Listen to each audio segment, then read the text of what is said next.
Shalom and welcome. My name is Norman Willis, and I'm with Nazarene Israel. And my guest here today is Sister Becca Biderman, and she's in the land of Israel, and she is a witness to the barley and in the land of Israel, and also witness to the new moons. And what I thought we would do today is one of the things that I do as the apostle or in the priesthood for Nazarene Israel is what we try to do. My job, as I understand it, is that I need to qualify the witnesses to the Aviv barley, and I also need to qualify the witnesses to the new moon so that we can know when do we start the new year? When do we declare the new year for our people? So it's a difficult situation every year. Every year there's a big discussion and a big to-do and a big row. But one of the things that's been such a blessing is that Sister Biderman Becca she's really been very helpful to us. And she has helped us in many, she's communicative, she'll talk with us, she answered questions. To us, it seems like well, perhaps I should explain. So we know of 5 witnesses to the barley in the land of Israel. One, he doesn't declare only on he's a very nice man, but he will declare on anything, wheat, oats, barley, doesn't matter. So we can't use that. There's 4 other remaining groups that will declare on the barley alone. And it's a complex, difficult situation. Even those of us who study the barley, we still have to uh, we have to study into it to understand how it goes. And some of the groups object vehemently even to being mentioned. But there's one group that is a Karaite group. She says that she's not a representative of the Karaites, so we don't like to mention names. But in this case, she doesn't want us to say she's a representative of the Karaites. So her name is Devorah Gordon. She's of Devorah's date tree. And we'll talk more about her witness, because what we're trying to do in this video is to qualify Becca's witness, and there's been some controversy going on. So first we want to qualify Becca's witness with regard to the barley field, and then from there we're going to come back to Devorah Gordon and Devorah's date tree. Then there are 2 Messianic brothers who also inspect the land, and I should mention that Devorah has a different definition of Aviv than we do. To us, her definition seems far too advanced. Her definition of Aviv to me, it seems like it's within a day or 2 short of modern combine ripe, which to us is it's basically brown, golden brown barley. And our understanding is that Aviv barley, at least according to Strong's, is tender, young, and green. So the 2 other Messianic groups, the 2 Bryans, they also have a definition of Aviv that is, again, within a day or 2 short of modern combine ripe. It's not tender, young, or green. Becca, we were looking for Aviv barley as being something that is tender, young, and green. So originally we were looking at that as the soft dough stage, because soft dough is parchable. Becca helped us to understand that in order to fulfill Leviticus 2, verses 14 and 15, not only does it need to be parchable, but it also needs to be grindable into flour. So in order to grind it into flour, it needs to be at least the medium dough stage. So, and Becca can talk, she talks a lot about this on her Facebook page. In any event, what we have found through our working together with Becca is that to us, so we have the job, well, in qualifying the year, ideally we want at least 2, preferably 3 or more witnesses that are all qualified. They all have the same definitions, this kind of a thing. The reason the barley is so confusing every year, at least in my understanding, is that we have 4 different groups with 3 different definitions. And then the 2 other groups have a definition that we can't understand, and we write them questions, we send them emails, ask them questions, and they don't correspond. They don't talk with us. And but Becca will correspond with us. She helps us, and we agree with her that Aviv barley is medium dough because it's still soft, tender, young, green, immature barley. However, you can parch it, you can grind it into flour, and it's viable as seed. And we know that when Yeshua's sacrifice took place, that there were others of the dead that were raised. We also know that there was the infilling of the Spirit in Acts chapter 2 that took place 50 days, 50 days after he was raised, and this kind of a thing. So this is why we are going with, we can't find 2 or 3 witnesses that anyway, so we're proceeding with Becca Biderman as a witness. And so I thought what we would do, there were some objections by Devorah's Date Tree to one of our earlier publications, so we don't want to make anyone stumble. So we thought we would take that down, and then we would re-record. Becca's had a long day. She's out, she and her partner are inspecting the barley right now, but she's taking the time to be with us.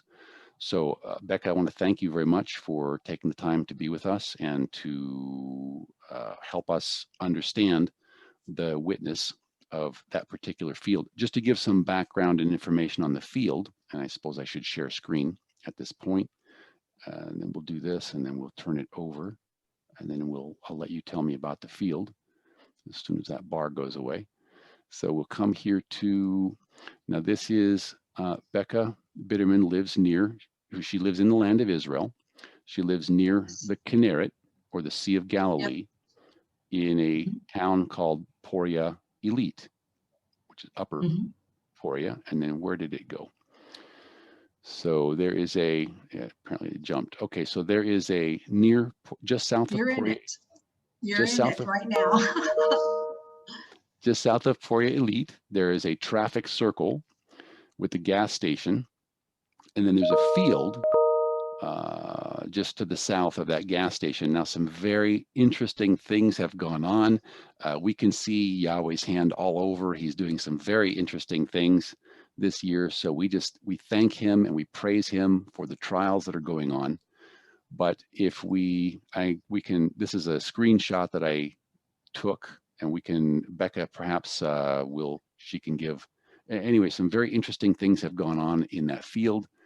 On February the 6th, now the new moon of the month was seen on February the 13th. So a week prior to that, on February the 6th, Becca was in this particular field, and she found patches of barley that, in her view, qualified as soft dough or above. So it qualified as Aviv barley. So it's still, we can see it's still tender, young and green, but it's starting to turn golden, which indicates to us that there's development in the head. And then when Becca comes and she does a much closer inspection on the grain head, there's substance there. There's something to parch. It's substantial. There's something to parch. And then there's, you can grind it into flour, and you can also, it's viable as seed. Yes. So Becca, if you could let me, and then I don't know if you want me to, whatever you'd like to do, but if you could, and I can share control of, I can give you control of the mouse or whatever, but if you could share with us your inspection results of that field. In particular, let me tell you what I want, if you could focus on. So in the video that we took down, and we can also hit this on Google Maps if you'd prefer, but this is a picture of that field. No, this is great. This is great. Okay. And so what happened is that originally, and correct me if this is wrong, originally the field was like this, and then one piece. That's right. And what happened, I can just see Yahweh's hand all over this. So there was an initially ripe area here, and there was later a fence that went up in the middle of the field, cutting the field into 3 parts. That's right. So this area was bulldozed. So the ripe barley, or the ready barley, the Aviv barley that was there, was taken out. There's also some Aviv barley that's inside the fence now, but there was another search team, and then there was a big section down here that was also more advanced. And then plus they were, and I don't know, I'm sorry, I just put little green rectangles anywhere, and they're probably, the locations are way off, but what I was trying to indicate is there was another is it okay to mention her name? I don't even know. She's very upset, and but there was another search team that came in, Devorah's date tree, and we don't understand what they did, but they searched this northern area. She doesn't want anyone using or reproducing or taking screenshots or anything of her video report, which to me makes it extremely difficult. You know, I'm trying to qualify witnesses here. I'm trying to qualify, do we have Aviv Barley? Do we not have Aviv Barley? For my people, for the people who follow Nazarene Israel, I need to declare, is this the first of the year or is this not the first of the year? I'm getting good information. I'm getting help from Becca Biderman. I'm not getting any communication, or at least not friendly communication, from Devorah's date tree. So I guess my question is, what we're trying to do, so I've got a witness from Becca Biderman saying we do have, or we did have, and then there's been a lot of action here. So this section of the field was bulldozed, and then now there's a gentleman who lives in the area. Apparently this is his field, and so a man from Nazareth, he just purchased it. A man from Nazareth. A man from Nazareth, a very nice man. He, I guess, is bulldozing the field today, allegedly. Allegedly, he was supposed to bulldoze it. And so we actually have another witness to the progression of this field, because Cindy was in there with me yesterday morning, and we took out 30 liters of ready barley heads with a sickle. And I've got the cut on my finger to prove it was with a sickle. So go ahead. No, that's it. That's just it. I mean, it's actually not any longer just my witness. Right. Cindy was also in there too, helping me harvest the barley yesterday. So on Becca's Facebook page, let's go to here, and then in search of his ancient and true path from cover to cover. So this is Becca. So Becca's in search of his ancient and true path from cover to cover. And then she's got various videos, and of course it's all arranged chronologically. She's got 2 videos. This one is 8 minutes. And then, but if you can just sort of, we'll maximize this. So I decided I would take, okay, so I'm gonna, so this is barley that you pulled out of that field. Cindy and I, yes. Cindy, okay, and then you mentioned something about how much of the field is in this condition, or was? Cindy and I did discuss this, and I wanted her opinion, and she said, like I did, a full 1/3 of that field when we were there was in this condition. A full 1/3.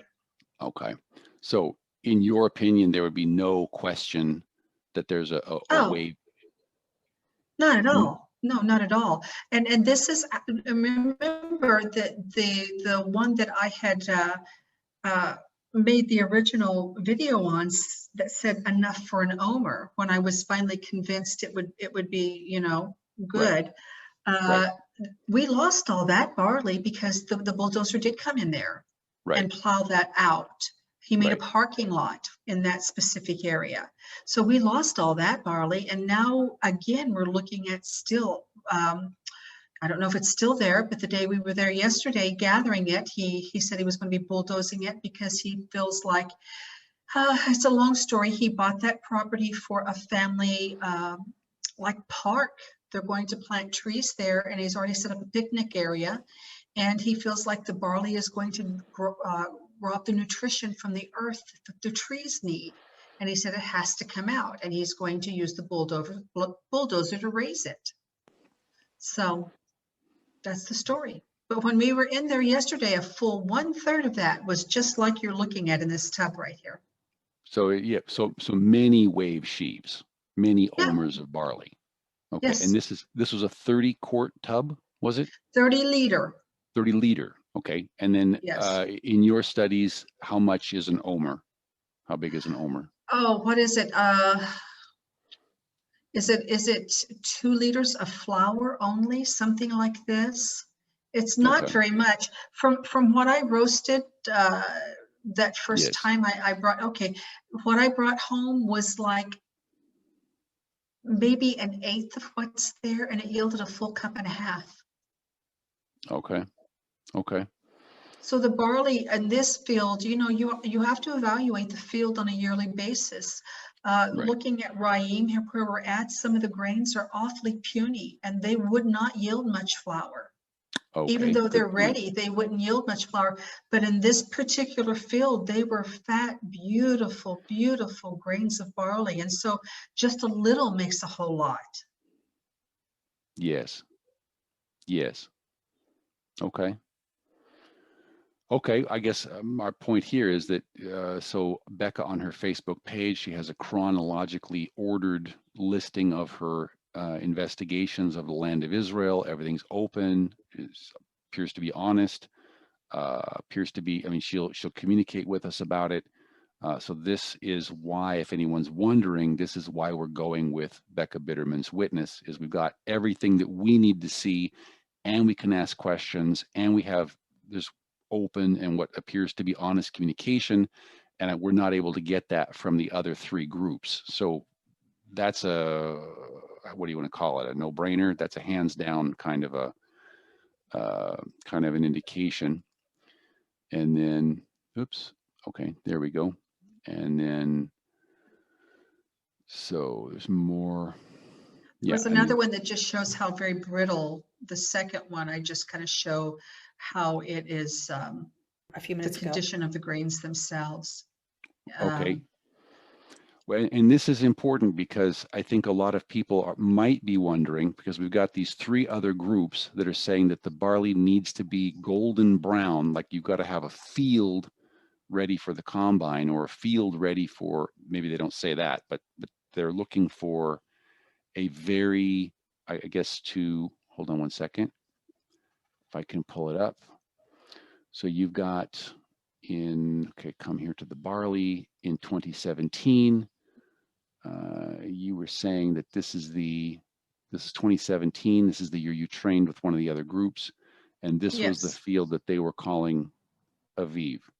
So to me, Yes, when I look at that, I see nothing tender, nothing green, nothing immature. I see hard, I see brown, I see brittle, or golden. Yes. I see brittle. Yes. That's right for the combine, but you were talking about sickle harvesting. You were saying that in ancient times, that doesn't work because you're going to gather up your sheaf and you're going to hit it with the sickle. Can you tell us more about that? Yeah, you just grab a handful. Like we had talked about this on the video we took down. We've had that few days of heavy rain that brought a fresh snow to Jerusalem. And higher elevations. All snow was above 750 meters or 2,400 feet. We had no snow in our area, but we had heavy rains and winds, and it's not uncommon this late in the season that when there is such meat and weight in the heads, and then the heavy rains and the wind come, it mashes them. So yeah. I could just reach in with a hook of the sickle, pick it up off the ground, bring it to my hand, and then you rip it. You hold it by the head or the base of the heads, you know, and you've got to rip it with that sickle. It's a jerking motion. It's not a tender motion. Right. So, you know, it's, yeah, you've got to be able to do that with the grains not shedding. So, but I think you were, to tie that in, so we were talking about where did we go here? We're talking about minimize this and then come back to where did it go? Did I minimize yes. So you were talking about the condition of the barley. And I believe when we were watching this video, you were emphasizing that you can't have the barley too ripe, or else even when you gather the heads together, they're going to be brittle and fall out. Can you talk about that? Right. If you grab them with your hand and they're brittle, the heads are going to break in your hand. Yes. Okay, just that act of grasping them. Yes. So then maybe you've got them cut, but when you put them down, your heads are going to be in at least 2 pieces, maybe more. And you're even going to maybe have some, like, you know, you see me twirling my fingers here, how easily this shatters. You're probably even going to have some shedding at this stage, just that little pinch, and look what happens. Even though it's still somewhat green, when you're gathering the heads together to get ready to hit, and there's your sickle, when you're gathering the heads together to get ready to hit them with your sickle, when it's at this stage, you're still going to be losing some of your barley. So this barley that I've targeted was more ripe than I would have chose to harvest. okay. I took what I took from the field was the ripest barley. The reason I took that is because at wave sheaf, this is going to be our barley for unleavened bread after wave sheaf date. Okay. So basically, yeah. So that's what I was doing. The purpose in taking it was more for my household use, and because there's some beautiful barley in that field, and that field's not going to be there next year. So Right. I'm going to preserve some for planting. So all of this barley should be viable. Everything that's in that bucket. Everything beyond a shadow of a doubt. Okay. Okay. So I'm just mentioning, if that's what anyone wonders, what we're calling Aviv barley, that's what we call Aviv barley, because that's soft dough or above. And then some of the other groups are looking at everything's got to be golden brown, maybe with a little tinge of green, but basically ready for the combine rather than the sickle. Okay. So if you go to the top of my page. Okay. Very top of my page.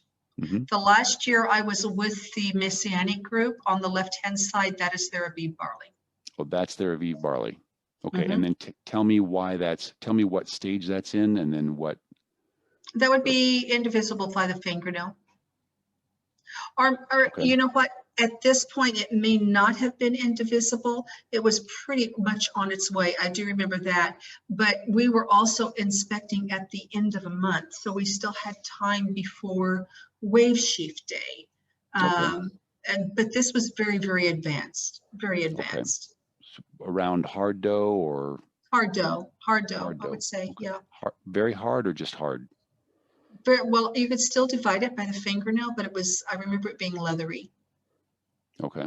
Okay. So you're at the end of hard dough. At the end of hard dough. Okay. Yeah.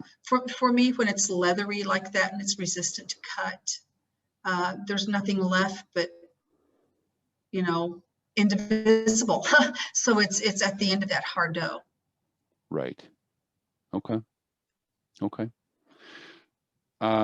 Yeah, I'm wondering, where is there anything else on your page that you want to talk about before we go to that? No, I'm fine with that.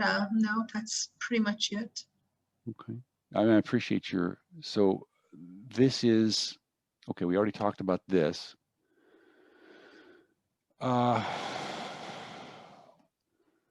And what should we do now with regards to the conflicting witness that we get? So there was another barley team.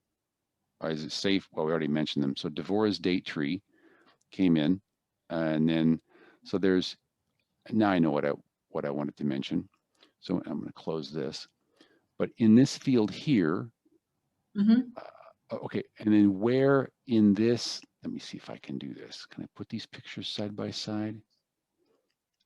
I'm not sure if there's room for them both, but let me see if I can get them side by side. And then, there we go. Good. So where in this field, I guess this patch right here, where in this field was that located?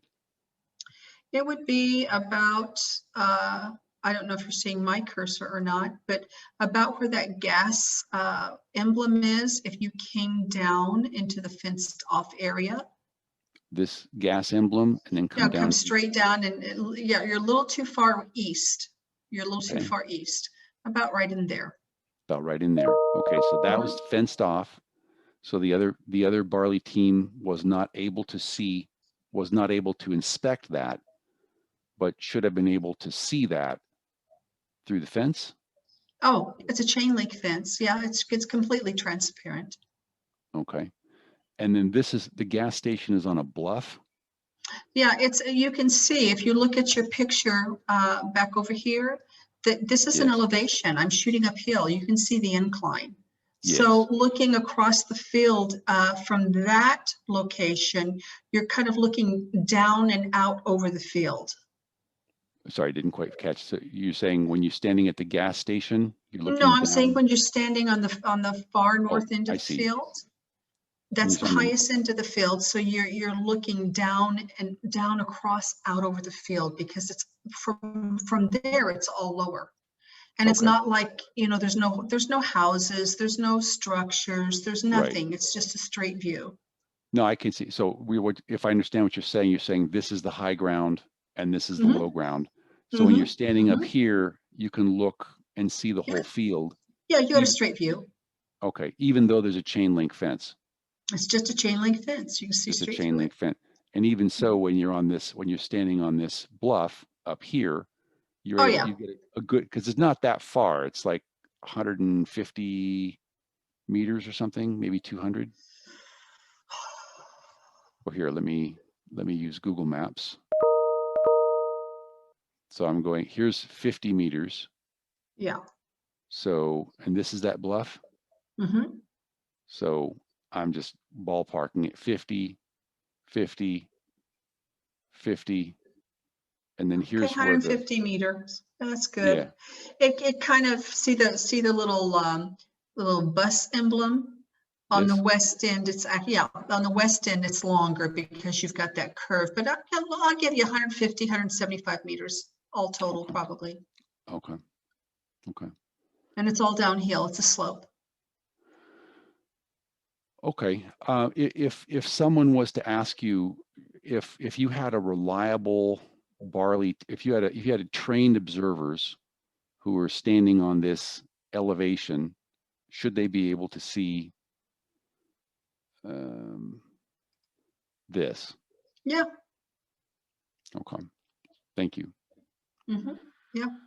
And the other thing I do want to mention is about the ability of the barley to stand back up after you've walked through it.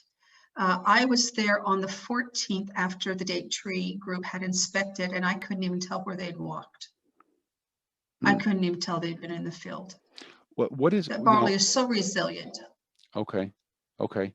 Now I'm a little. If you could help me with that, so I watched this video that I'm not allowed to reproduce any part of. I'm not allowed to refer to. I'm not allowed to these kind of things. And there was some mention at, let's see, at, well, okay, at 22 minutes and 20 seconds, she mentioned that the field, she was in a different field near, at 20 minutes and 30 seconds, she mentioned that they were going to look at other fields in the area to compare it to.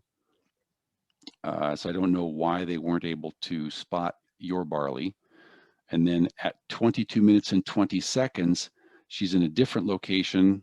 And then she says, she and her partners, or she says that the field had been touched. Is there something, am I missing something? What does it mean that the field has been touched? Do you know what she's referring to or not know? I have no idea. That field, I can tell you that I've been in that field since the 24th of December. I've seen Okay. four-wheelers in there. In fact, someplace I have a video. I almost got run over by a four-wheeler. He come around the corner, flying across the north end of that field, and I was standing there and almost got run over by him. There has been absolutely no other farm equipment in there. There has only been a tractor that was in there the day I harvested all of the barley we just looked at. And Mm-hmm. he is the one that's scraping the surface of the earth and made any other tracks in that field. It has not been sprayed with any kind of Roundup, any kind of pesticide, because you have to remember, he's planting that whole thing in trees. He's Right. not going to put some kind of hormone on there that's going No. to kill yeah, he's Right. going to scrape it just like he said. I think what you're referring to is at 19 minutes and 22 seconds, there was a suggestion that perhaps the field had been sprayed and that was the Right. reason that the barley was turning golden brown. And then, but you've been in That's that not field. the case. That's not No, the case. it's not the case. Okay. 100% it's not. Okay. Remember, I visited with the owner of the field. Yes. No, I understand what you're saying. I'm just trying to make it clear for the viewers. Sure. Okay. Yeah. Thank you very much for that, Becca. I don't know. Do you want to tell us about so you've been inspecting in the Raim area? Let me show the viewers where Raim is. Wait for that toolbar to go away. While you're doing that, I'll check one more time and make sure those videos didn't get uploaded. Okay.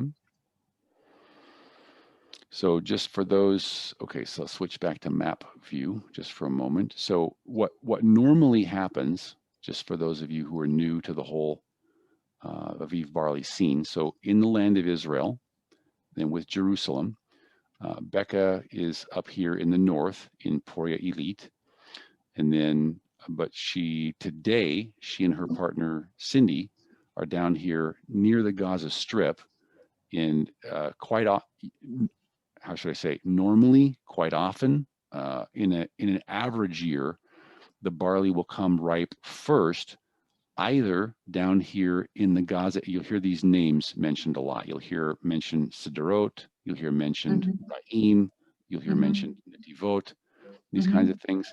There's also some places that you will hear mentioned on the pathway down to the Jordan River Valley, except the other groups will disqualify the fields in the Jordan River Valley for reasons that I can't understand why they would disqualify Jericho, because they use Jericho as one of their proof texts in Joshua 5 verses 10 through 12. So to me, if the barley is valid as a proof text in Joshua 5 verse 10 through 12, how can you disqualify it today to at least one, or if not both, of the Messianic groups call that goat grass because there's too many rocks in the field or something, and I don't understand that.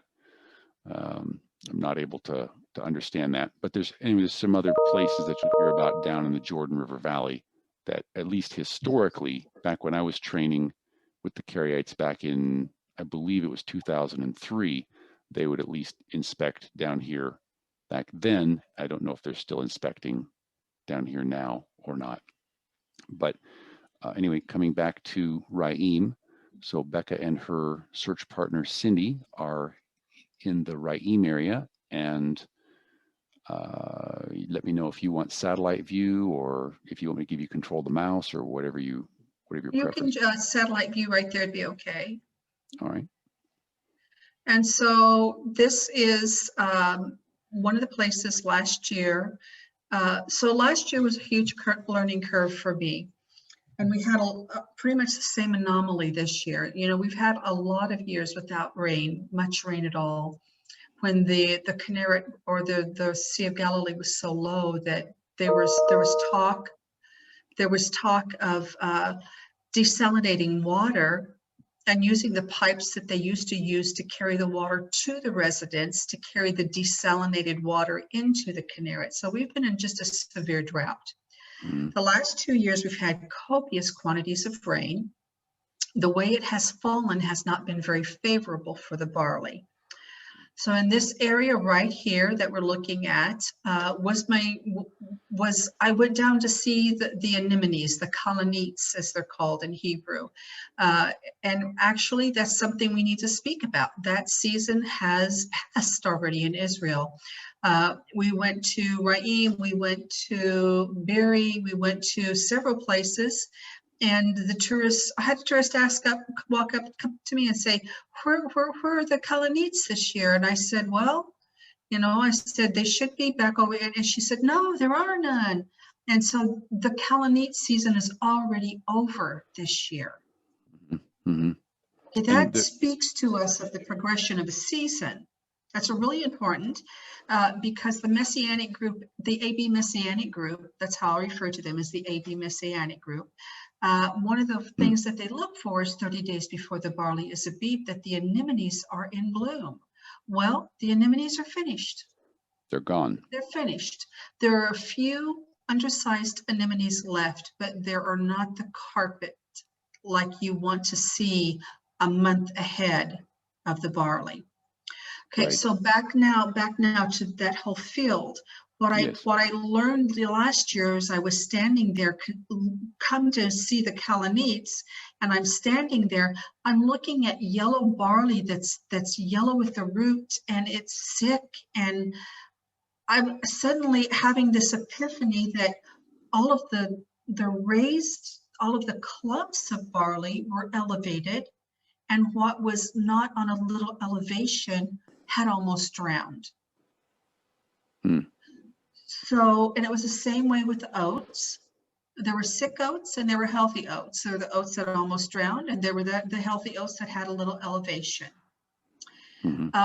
And as I looked at this and I prayed about it, I realized last year that if I could find a flat field at a elevation or raised, like actually we were given in the north this year, that we would find a beautiful field of barley. I mentioned the north is because I was back in these areas today, and I'm seeing the same phenomenon. There is barley that is hard dough, medium dough, but and my videos are uploading. I'm not at home. The internet here is very slow. I can't share. I regret, but it's very short, and there may be 3 or 4 grains in the head. But they have come out after that first rain, after almost having drowned, and then having 30 days of no rain. And these little guys worked like crazy to push that little head out of the boot. And there's these little barleys right there on that corner. Little, I mean, literally no taller than my hand, with 3 or 4 grains that are almost as hard as a tack, just short of being a beeb, very, very hard dough. And then there's taller barley, again, that came out later, even in bloom, that came out later, with the rains that again came later. Okay. So I went to Ryan Park, and I saw the same thing. There is barley that is approaching the stage of dropping there. And there is a later flush of barley that is flowering. And that's exactly what we saw in the north. Okay. Exactly what we saw in this field. Do you remember that? There was an early presentation. Yes. And then there was a second presentation. Do you want to give me a second so I can, for the new viewers, so I can help them understand what you're driving it? Thanks. Sure. So my understanding is that, so barley, given a hypothetical average year that never exists, with average weather that never takes place, with an average barley plant, which doesn't exist because you have the ancient two-row, they call it, barley, and then you have the modern 6-row, which is a hybridized type of barley. And then, but what will happen is the barley is a living thing. It's a plant, but it's a living thing. So it wants to reproduce itself. So given a normal average year that never exists, it will grow normally in this kind of a thing. And then it reaches a certain point when the plant is mature, and then it will want to push out babies, basically wants to push out seeds. But if you have an extreme year or a difficult year or a drought year or too much rain or these kinds of things, it's going to affect the barley's development cycle. And you can have what, in my understanding, are called different flushes of barley. So what can happen is if the barley is stressed, it can hurry up and want to make babies, even though it may only be this tall. And even though it may not have enough energy to create a full head, the point is that in ancient times, if you're, we've been using the example of Yossi Cohen, he's the head of the Mossad, but we just came up with his name, so it seems like it works. If Yossi Cohen was back there in the days of King David, or the days of Yeshua, or the days of well, later than Joshua, because they were still at war, but or maybe they were growing, of course they were growing barley in those days, but in any event, if you were back in ancient Israel and this is your field and you have all these mouths to feed, we talk about Yossi Cohen and his 12 children, the fact that the barley is only this tall is not going to be a disqualifier for you. You know, if you have a barley and it's ripe and it's this tall and you may only have 3 or 4 grains in the head, you're going to harvest it because that's how, I mean, that's what they did. This is your field. This is what you have to eat. And if you say, I'm not going to eat that barley because it's only this tall and it's only got 3 or 4 grains in the head, that you're not going to do that. You're going to thank Yahweh for his provision, and you're going to bring him the first fruits of what you have so that he will be pleased, so that he will sanctify the field and he will bless the harvest and this kind of a thing. And also, I believe what Becca's talking about is if you have just for example, if you have an early season and a lot of rain and part of the barley starts to come up, and then you have a drought or something happens, and this barley wants to hurry up, even though it's only this tall. But now you start to get normal weather again, and you get what's called a second flush of barley. Then you're going to end up with barley that's this tall, that's ripe, and then you're going to have barley that's this tall or taller coming in later. But you have to be sensitive. You can't disqualify this barley because you want this barley, because you have some idea that you want to wait and see this barley be fully ripe, and so you have to let this barley drop to the ground or something like that. To me that doesn't work, because to me, if my job as a priest is to take care of Yahweh's people, I don't want to be in the position of telling Yossi Cohen, no, sorry, you can't harvest your barley, you can't eat that, because it doesn't meet my hypothetical ideal of the barley that I'd like to see. And this is, again, one of the problems that we have with one of the problems that we in Nazarene Israel have with these other 3 groups is that they're, the Karaites, she doesn't. Well, okay. Anyway, enough said. Back to you. I like the way I'm trying not to say. I'm trying not to say the wrong thing here, but because we don't. No. I understand completely. So you from looking at that field, and I see the short barley with the little bitty pieces of grain on the end of it. Yes.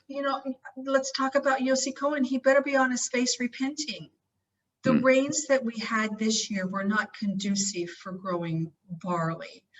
Even though the regular domestic wheat has huge yellow stripes in it, even it has suffered from the rain. Okay. So what we're looking at is, and thank God he's generous. We get to look at the barley when it's beautiful and when it has rain at the right time, and we get to look at the barley, what it would do if things weren't right. And if things weren't right, it would be because we weren't right. So we get to look at both of these scenarios. In the last 2 years, we've had too much rain in too short a period of time, and we're getting to see what happens to the barley under those conditions. But that doesn't mean it's not food. Right. So Raim has enough in the park area, that specific location that the sheep and things were in last year, has enough. This area? So the park will be, hang on, I think it is to your left on the screen. Memorial Park? The park. Or different up 232 to your left. Nope, up 232 to your left. Keep going.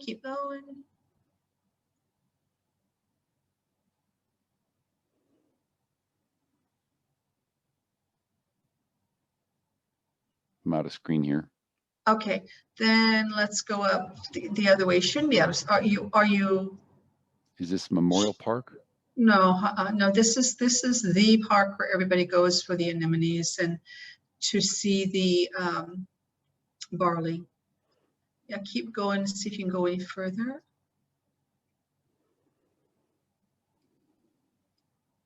Yeah, it's up on the road a little ways. Okay, sure.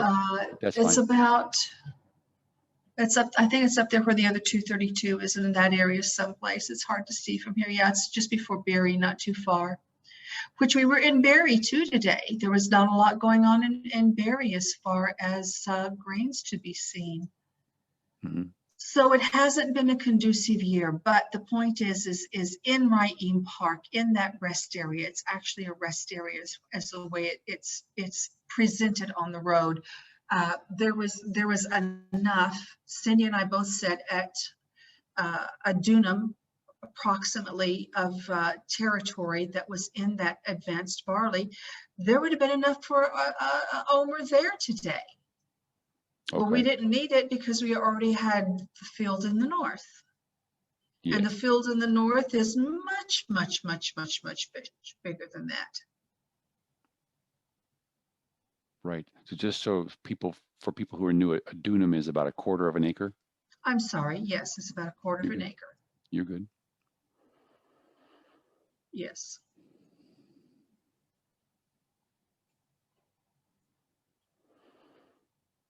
Okay. Well, I guess I'm not sure what else we need to cover. Do you want to go back and look at the videos of the field when I was there on the 14th? That would be great. Okay. What should we? I have them on my okay, so I should laptop. Let you share screen? Yeah. Okay, so let's do this. Okay, good, ready. Okay, so this is, we're going to, Becca's going to share her videos of what was in that field. And if I could just share one thing before you do that, what would help me a lot, let me share screen. What would help us a lot, and let me wait for this toolbar to recede. What would help us a lot would be if we know where you are in this field. So we'll go to the red triangle first. Yes, okay. All righty, so I will stop sharing so you can share screen. Sorry. I didn't know I had that volume on. Shoot, let's see what I do with that now. Where'd it go? Well, we'll start over again. Stop sharing.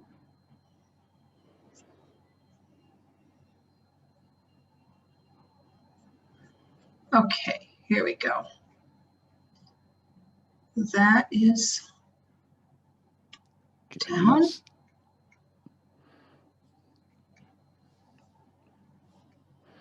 That will show the screen. There it is. Good. Okay. Now we're in the north section here because we're close to the gas station. So this is, are you hearing me? Yes, it's all good. Okay. This is the north end above the fencing. You can see the fencing. Yes. And the day that I was there, you can see that the general color and overall appearance has changed from a, what do you want to say, a vivacious green to a more of a dingy green. You can see that the plants are starting to be a little older. They're getting ready to turn. And what was the date on this? This was the 14th. The 14th. So this is the day after the new moon was sighted. Yes. Yeah. Yeah. Okay. Because I had, well, this was Sunday. Yes. So I had, by then I had unfortunately seen the video in question. And I'm just showing here that the gate is indeed locked, that no, they could not access that area. That's very, very true. But in my mind, I'm looking at the colors and I'm comparing apples to apples. Yeah, I'm there. Yes. Okay, and so I'm wondering in my mind why things appeared to be so mysterious at that point. I don't understand that either. Yeah. I can't say what's going on in anyone else's heart. I can't say what their motivations are, but I have questions as to why it was so hard to find qualifying barley. Right. And this patch of this barley, by the way, is all the way over on the east side It's of on the the field. east side of Yes. the northern section. Right. That's the road that they put in right there. But see, look at all this on this east side of the north end, how many brown areas there are. It wasn't just one area. So you're saying, if I understand what you're saying that this is 3 days after the conflicting video that we're not allowed to reference. Yes. It's And this only, is the tractor marks right here from the bulldozer that had been in there. right. Very heavy equipment did crush and damage that barley that was not previously damaged. Right. So I guess when I'm looking at this, what I'm, okay, so yes, barley does ripen fairly quickly. But we were also just coming out of some really cool weather. Right. But I We mean, were getting ready. I'm sorry, I don't mean to interrupt you. I'm looking through the fence and I'm wanting to say, hey, Becca, check that patch. But I mean, See, you can see to the road. See that truck going by? That's the road below the curve. That's yes. going down to Yavniel, and that's a decline. So the view to the end of the Can you field freeze is where that? that truck is. Can you freeze that? So Sure. I'm looking on the far side. So you got two. Well, the freeze is kind of, so you can't see it now with it frozen. But I've got a chain link fence. There you go, right there. And then you can see that chain link fence in the distance. I don't know how many meters that is, but like an additional 50 meters or whatever. But I'm looking through that other fence. I'm seeing yellowish barley on the far side of that other fence. So if, as a trained observer, I mean, that should be, if you're, how do I say this appropriately? As a trained observer, if you're looking, because there was one mention, they said, no, we're going to look for other fields in the area to compare it to. I would look through that fence. If I wanted to compare it to other fields in the area, I would look through that fence and say, well, let's check that barley right over there on the far side of that fence because that looks yellow. Would that be unreasonable I mean, is that a reasonable conclusion to? Well, if you want to know what I do when I inspect, That'd be good. I section the field off. Okay. And I travel a path through the entire field from top to bottom. Yes. Okay. You So crisscross it, sort of. yeah. You This grid it. field, I've inspected this field 3 times. And I start at the north end and I walk down the west and I come back up the center to the gas station on the north end. And I go to the east side and I walked out back down to the south end. So I crisscross that field full length every time I look at it because I want to know what's developing earliest. In my experience, I know that barley fields do not ripen uniformly. And Right. I know that there is always early areas. Right. And in my world, I don't feel like I have done a good inspection unless if I'm in a field of barley, unless I've walked through it and sectioned it off Right. and looked at all of it. Right. I'm just struggling. I'm like, why wouldn't they? Yeah. Be careful. Be careful. Yeah. Okay. Thank you. I don't understand why that far side wasn't inspected if they were looking for. Let me just say that. I don't understand that. Yeah. So let's go to the next video. Okay. And let's get rid of this. Now this video is just going to show the midsection and how easy it is to get past the fence.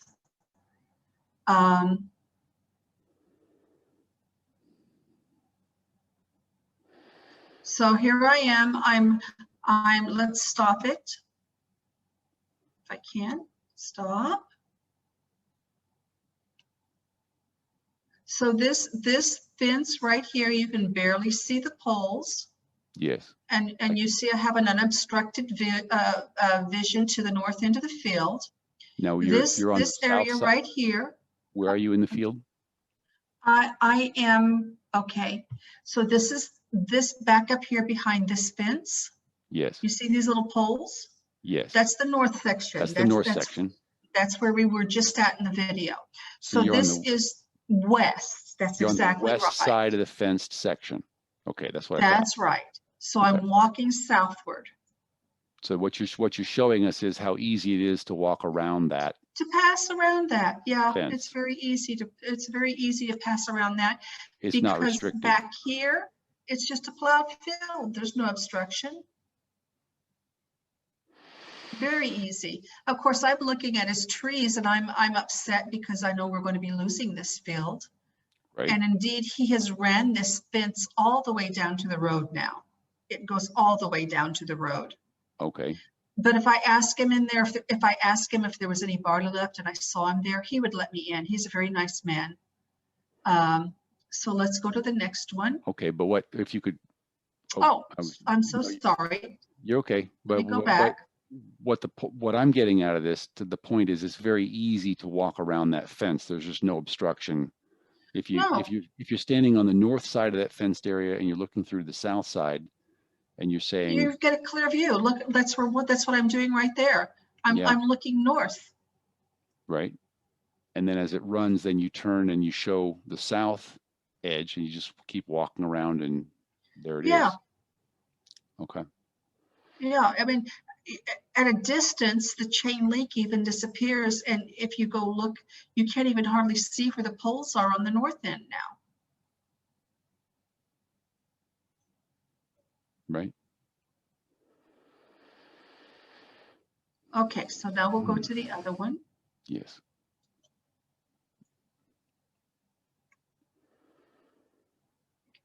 Yes. Okay, this is the south end.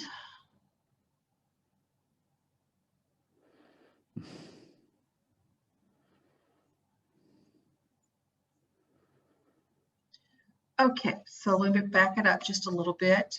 And so what I'm just looking at here are these brown areas. I'm talking about how golden this barley is becoming. Yes. Now this is on the south side of the fence.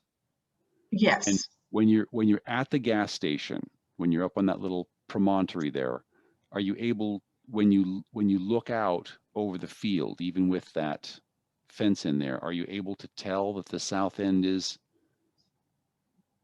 more advanced, or not really? There is some hilled up stones and things like that they had at some point in time bulldozed out of this field to make it level and to make it less stony. Oh, okay. From the gas station, as you enter the field, if you enter from the gas station, which most people do because you don't want to park on the side of the road, right? Right. As soon as you enter the field, coming out of that gas station parking lot, yes, you have a bird's eye view of the whole field. Okay. Okay. Without any issues. Okay. Is it possible to, is it easy to tell, or not really easy to tell? No, it's really easy to tell. It's a big field. It's very easy to tell how big it is. Okay. So what I'm asking, just to be, crystal clear. So when you're parked at the gas station and you're either standing on the promontory or you're coming down, you have a bird's eye view of the field. Can you tell that the north end of the field is greener and the south end is more golden, or is it not really? I don't know if I've ever stopped to notice that. Good to know. I can't answer that question, but the last time that in this video series here, both ends, I mean, the north end had some very, very brown areas on the east side, and more than one. Okay. We saw them in the video from the north side. There were several places on that east end of the north section of the field that were becoming golden. Yes. Okay. Okay, so, okay, this is Thank the you. new growth we were talking about, the second flush, Yes. okay? But I'm checking some of this that's more mature, and you can see that it's just coming apart very easily. Yes. And so what I'm doing now is I'm just walking around and showing these sections. You can see it's getting golden here. And this is first flush that's getting golden? Yes, this is the first flush. Uh-huh. And it's the And if 2-row you'll look, heirloom. Okay. if you'll look right here, can you see these little sticking up? There's let me see if I can take it backwards for you. All right. You see these little, there you can see some new growth in there too, but what is laid over this lighter stuff is the older growth Yes. from the first flush. Yes.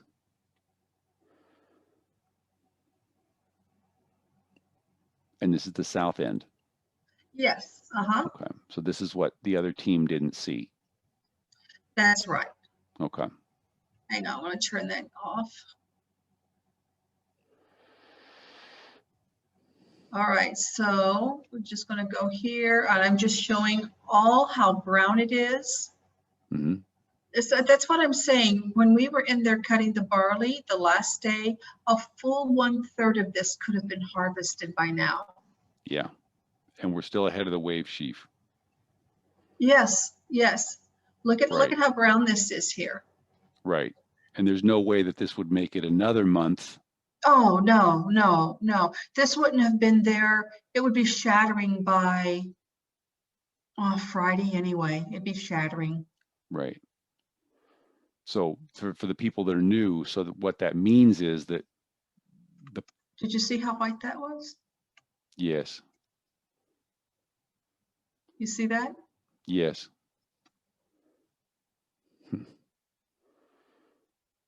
So for the people that are new, what this means is that the Passover and the wave sheaf has to take place this month, because you can't wait another month, because this barley, there's no possible way that this barley is going to stay. This barley right here will be gone.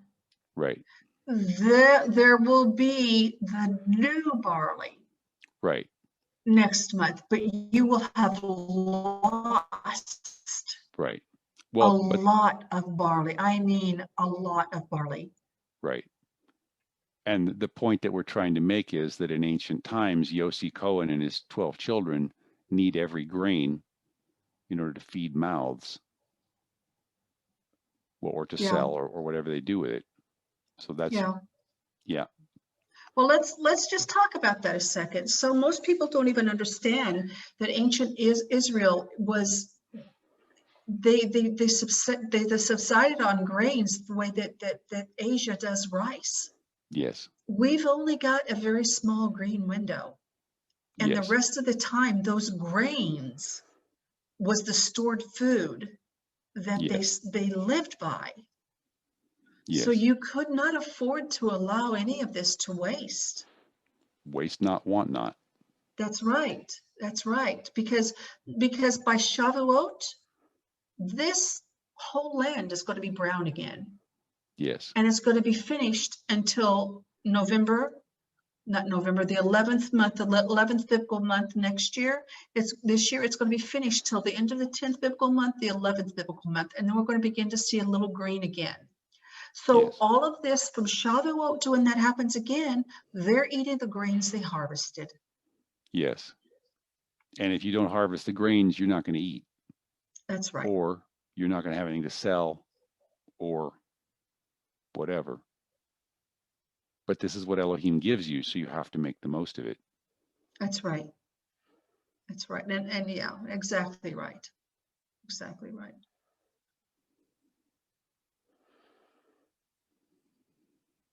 That's some of the newer barley I'm showing that's come up within the older barley. And we talked about this in the video we had to take down.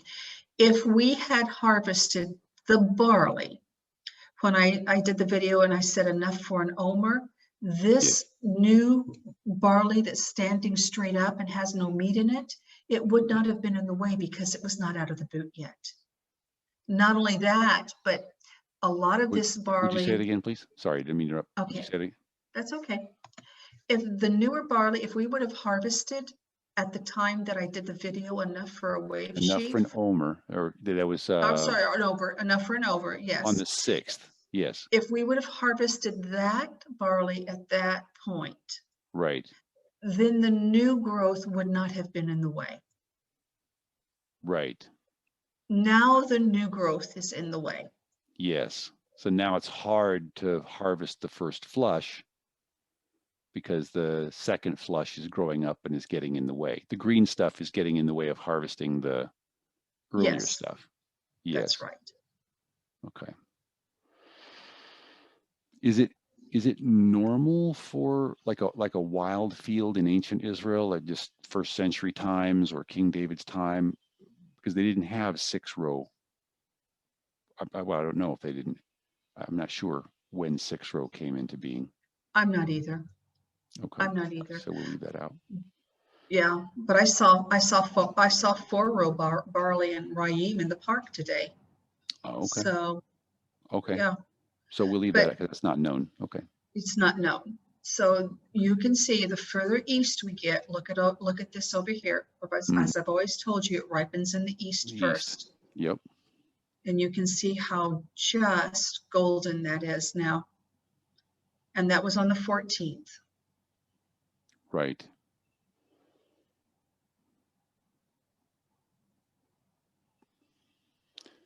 So this is what the other team missed, basically. Yes. All this.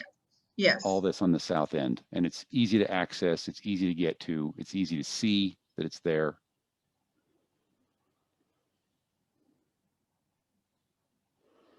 Well, and that's really about it. I think I pretty much ended there, but you can still see sprinkled throughout that whole field is that early barley that was ready on this, on the 5th or 6th or whatever it was. Yes. So, and then the new standing up straight stuff that has no meat in the head, and that's why it's standing up like a soldier. Right. Because there's nothing weighting it. There's nothing weighting the head over. That's right. So that's all new. Mm-hmm.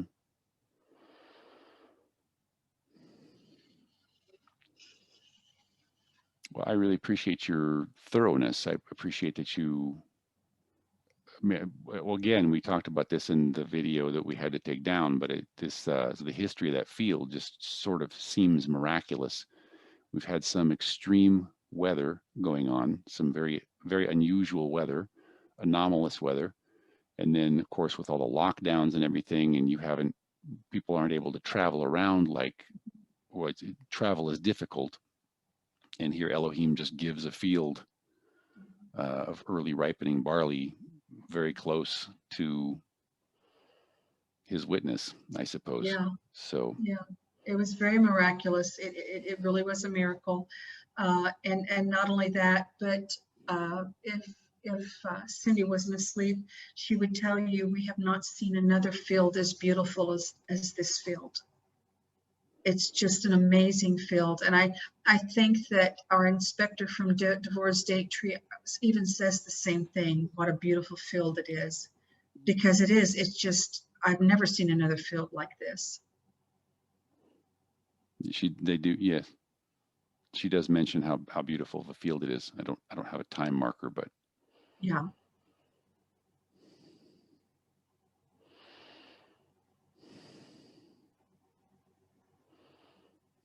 Yeah, so in closing, I just want to say that I think that our biggest obstacle is the struggle to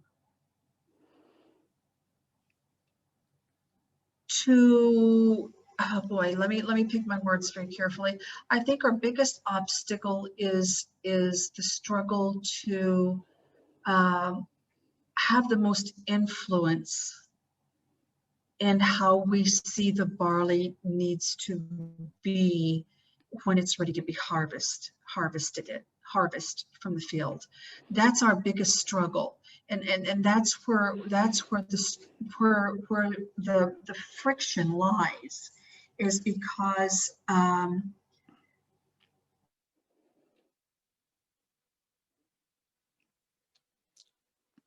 Oh, it's frozen. So let me see if until she's traveling. She's got a Wi-Fi signal. I think what she's trying to say, if I hope her signal will come back. But the things that I see is that there's a question. Basically, there's 4 questions. Are you back now? I think it's okay. Good. Go Okay. ahead. Go ahead. Okay. Well, the things that I've been trying to analyze this thing and what's really going on and how do we get to unity and how can we help bring the different Barley teams to search together if that's possible. It may not be possible because of some of the, well, we'll leave that out. But I see 4 things. I see definition of what is Aviv barley, because we've got, again, the 4 groups, we've got different definitions. So we agree that medium dough, not soft, but medium dough is Aviv because it's still green, still tender, still young, yet it's parchable, yet it's grindable into flour, yet it's viable as seed. So medium dough. The other 3 groups are looking at a basically almost within a day or 2 of combine ripe, I would call it. They might not call it, but to me, that's what it looks like. Then the second question is, how much of it do you need? So there's a question, are we looking at just an omer, or do you need harvestable fields? So Devorah's Date Tree has a publication. I'm sure it's copyrighted also, but she's got a publication about harvestable. You need to be able to bring in the harvest, is because they place a lot of emphasis on Joshua chapter 5 verses 10 through 12. So because because the fields were harvestable that year, they make a doctrine out of it that they must be harvestable every year. And if you do that, to me, it pushes everything a month later, because to me, fields like that in Joshua 5, that's the end of the time window, not the beginning of the time window. So there's so what is Aviv? How much do you need? When do you need it? So who, what, when, where, why, how, right? So what is Aviv? How much do you need? When do you need it? So again, I believe we're in agreement that it's needed by the day of the wave sheaf offering, or 3 days before, could be, if it's cut away from Jerusalem and then bringing it to Jerusalem. You want to give yourself travel time. And then I'm not sure the Karaite position. In the past, they have had it to where you need to have harvestable fields of Aviv before they will even declare the new moon of the Aviv, even though you don't need the wave sheaf until 15 to 21 days later. So that's not only are they shifting it, not only are they shifting it a month back, but they're shifting it an additional 15 to 21 days beyond that to the difference between the moon and the wave sheaf. And then there's a 4th question regarding the condition of the field.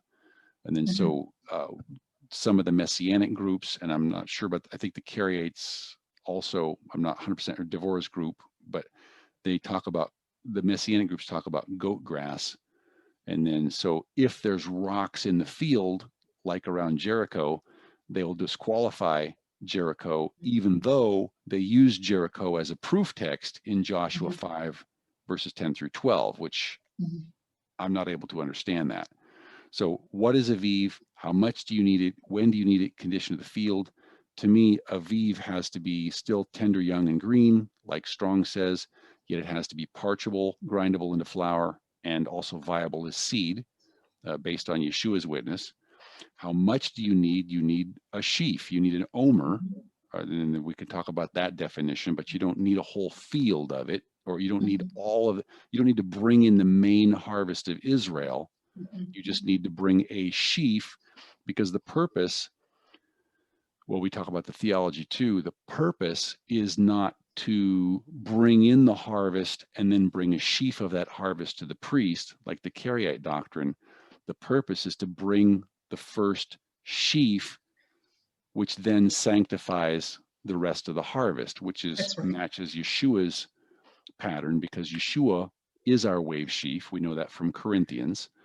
And then that sanctified the rest of, so then that sanctified the rest of the harvest. And then you have the blessings in Acts chapter 2. You have those who were raised from the graves in the first century. When do you need it? I don't know if every Karaite believes the same. I don't know if they still believe this, but they believe you need the Aviv at the new moon.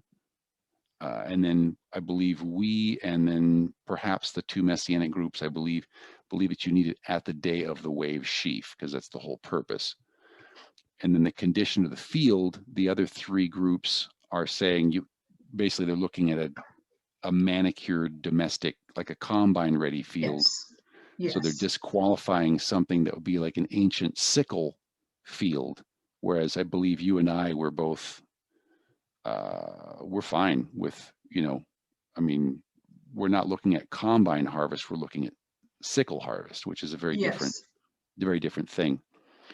And also this, just to mention it, I think we mentioned this in the last video, but just to mention it again, there's not, when we look at passages like Ruth, maybe you could talk more about this, but we talk about passages like Ruth, the way that the Devorah's date tree mentions it. So they want, like, just for example, in Joshua 5 verses 10 through 12, I guess I could, anyway, Joshua 5 verses 10 through 12. So they celebrated the Passover on the Sabbath, and then they had the wave sheaf offering the very next day. So, and then they ate of the produce of the land that year, and then the manna stopped. And so they're saying, well, you've got to have that condition every year. And that, right. where was I? The problem is that can work if the whole nation of Israel is already right there together in Jericho, because there's no travel time involved. But the problem is if you're in Raim, or if you're up in the Galilee, or especially if you're way up in Dan, or if you're way down in the Negev, that causes a real, because you could travel for 4 or 5 days. And if you have to walk for 4 or 5 days to get up to Jerusalem, and then now you have to go back home to harvest your barley, and then now you have to come back up and be there 7 days later for the 7th day of unleavened bread. You've spent your whole day, and it takes, I don't know, 2-3 weeks to bring in your harvest.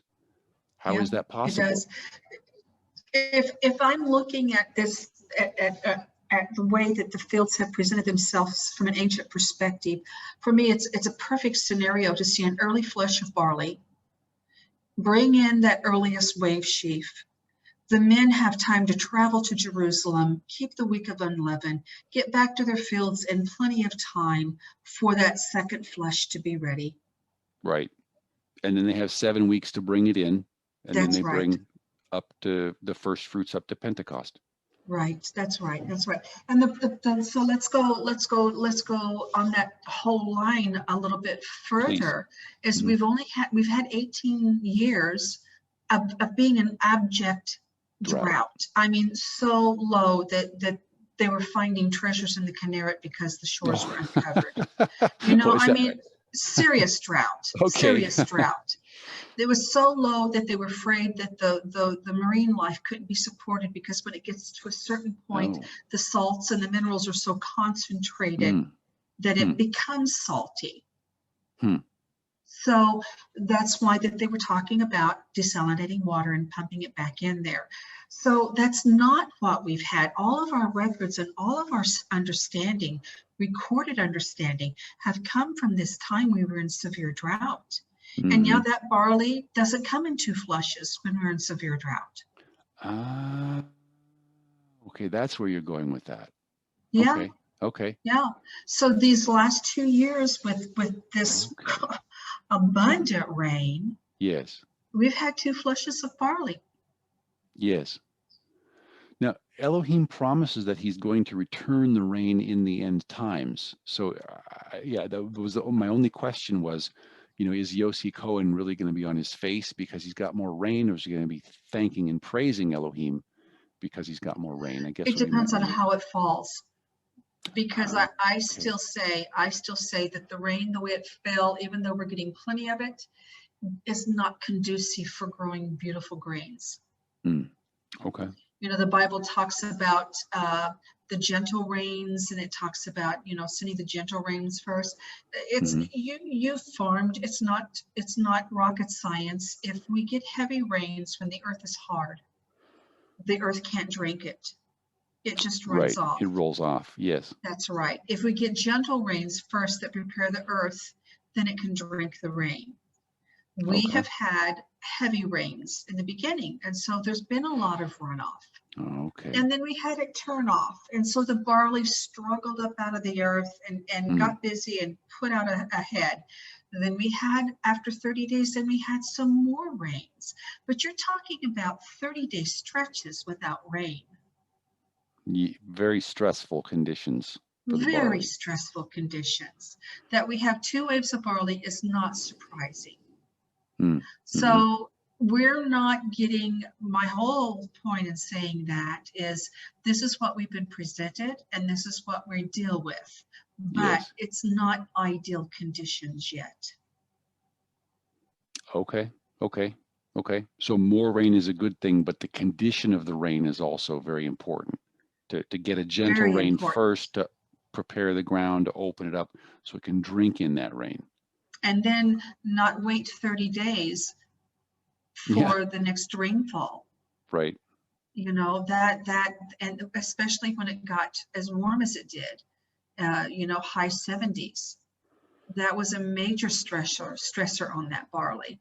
So that's what I'm saying. That still was not the type of, if we were ancient Israel and if we were living in right covenant and we were still the apple of Elohim's eye, that's not the kind of rain I would be expecting to see on the land. Yossi Cohen will be asking, okay, Father, what's going on? Because, you know, appreciate the rain, but what are we doing? What am I doing wrong? That kind of thing. Right. That's right. Yeah. Yeah. But like you said, we deal with what we're presented, and this is what we're presented for the last 2 years, and the whole understanding of having to have food in the dry season. You're not going to let those grains pass by.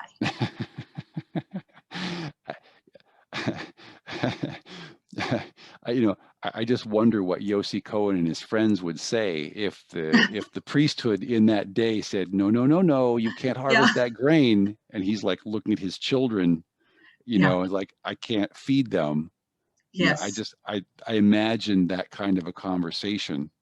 Yes. You know, and they say, well, no, you can't harvest it because, you know, Joshua 5, or for them to, for someone to say, no, go ahead and harvest it and lay it to one side, but we're not going to start the Omer count.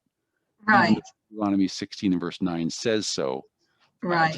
I just wonder how and we have all the Talmud references to say that absolutely is not the way they did it back in ancient times. So a plethora of Talmud references that is very clear.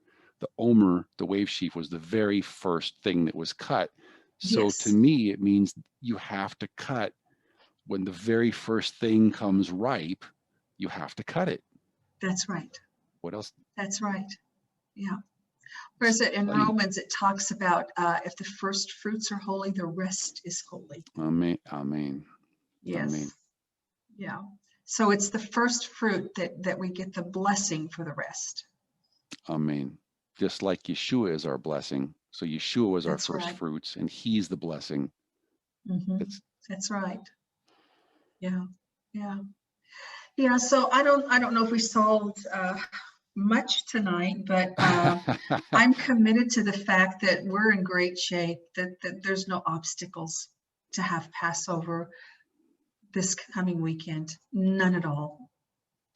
To the way I'm looking at it, we have to have Passover because the barley that you have the video witnesses of south of the fence, and even some of it, well, for definitely south of the fence, it can't wait another month. No. And so, I mean, I do not want to tell Yossi Cohen and his 12 children, you've got to starve to death, or you can't pay your bills, you're going to get sold into slavery. I don't want that on my Right. head. So I Yeah. think this is a thing. It's very important for people who are doing barley inspection, that they need to, well, I want to be careful what I say and how I say You it. be careful. Be Yeah, I careful. think so, yes. So I think we did solve our earlier problem. I think we have successfully shown that there was ample well, if there hadn't been bulldozer action, if this had been ancient times with Yossi Cohen in the 1st century or King David's time, I think we have shown that there was ample, or there would have been ample barley to present the wave Absolutely. sheaf offering. Absolutely. So, Absolutely. Yeah. Because we're still a few days out. I mean, we're still a right, few days out even now. right. And these videos are from the 14th. That's right. So, Yeah. yeah, okay. So I think the other witnesses saying that, so just for the benefit of the people who are following Nazarene Israel's establishment of the calendar, I understand that it seems difficult because we've got 3 other witnesses, 1 Karaite and 2 Messianic, that are saying no Aviv, no barley, no Passover this month. But I mean, to me, the video witnesses that you have presented, to me, indicate that if this was ancient times and we were doing things in the way that they were done in the 1st century, in Yeshua's time, at least as recorded in the historic record in the Talmud, a Passover would be this month. And Yeah. if people would say, you can't hold Passover this month because it's still too cold, we would just point, I can't remember the verse, chapter and verse, but when Kepha or Peter was following Yeshua, he warmed himself by the fire because it Luke was 22, I don't right. remember. Luke, yeah. Yeah, I don't yeah, remember, but yeah, there's in 3 of the Gospels. Not just 1, it's in 3. right. Well, thank you very much, Becca. I appreciate your You're time. welcome. Thank you for taking the time. I look forward to seeing your next video when it comes out, with when you get everything uploaded and arranged. And the video that we saw where we had the looking through the fences at 3:25, I wrote the minute wrote the minute mark down. Okay. Is that on your Facebook page? No, I had not published those. Okay. I remember I had not published those. Okay. Is there any way I can get a screenshot of 3:25 on that particular Sure. video? Great. Thank Sure. you. And then Yeah. we'll try to, well, I can probably take it from, if you could send me a screenshot. Yeah, I'll send you a screenshot. No problem. No Great. problem. Thank you very much. You're welcome. We pray. Sure. Yes. Yes. Father, I just thank you so much for Becca and Cindy, and for their witness, and for their desire to witness of your witness, Father, because you are the one providing your witness of when the year is supposed to begin. You are the one providing the barley. You are the one providing all these things so that we know when to start your year. And Father, I just thank you for their faithfulness. I thank you for their time. I thank you that they are trying to put your witness above any other personal agendas or personal, because no scripture is of any private interpretation, Father. And I thank you that she is open and she's honest and she's willing to answer questions. I thank you that she's willing to correspond and take of her time to share the things that she's learned with your people. And Father, I ask you please to bless them and safeguard them and give them safe journey and safe passage on this trip. Father, you know that Becca, that they have to move because of their housing situation. Father, I ask you please to continue to provide for them and give them an even better place to live. Father, we thank you for all these wonderful things, and thank you for showing us when your calendar year begins. Thank you very much, Father. We ask these things in Yeshua's name, that we might become better servants for Yeshua, our Messiah and King. Amen. Amen. Amen. Thank you. Thank you for for letting me show the field. I appreciate that greatly. My pleasure. Okay. Works for us too. Okay, great. All right, Okay. well, it's late here, so I think I'm going to go hit the hay, as they say. What Okay. time is it there? I just took my glasses off. Let me Oh, see. it's all right. 21, almost 30. 21:30, 9:30. Yeah. Thank you again. But we started early this morning before the sun was up, so been a Yeah. little of the day. Yeah. And you're inspecting again tomorrow? And then going home? Yeah, what I'm actually doing is looking for new areas more than inspecting. I Okay. am inspecting. I did go back to those 2 Raheem areas specifically because they were early and I knew they were early. But what I'm basically doing is looking as well for new areas because that Father's put that in my heart that, we've overlooked some areas that need to be reconsidered because we had an established pattern. And yeah. Well, like you pointed out, I mean, the field that was given to you this year, that was anomalous, and it's not going Nobody's to be ever there. looked at that field before, ever. Right. Well, and it's not going to be there next year either. No, it's not. And I was telling Cindy about that. I said, the face of the earth changes every year, and you've got to just go see what it is. This year, there's an awful lot of oats down in this area, a tremendous amount of short spent oats. But every year it's different, and you've got to go look, and you never know when something that was planted is no longer planted. Or even this year, I've seen some things that are planted that were not planted before. So it's just obligatory that you've always got to be looking around and be willing to explore new areas because things change so constantly. Amen. Yeah. Okay. Okay. Good God night. bless you both. Good night. God bless you. Bye-bye. God bless.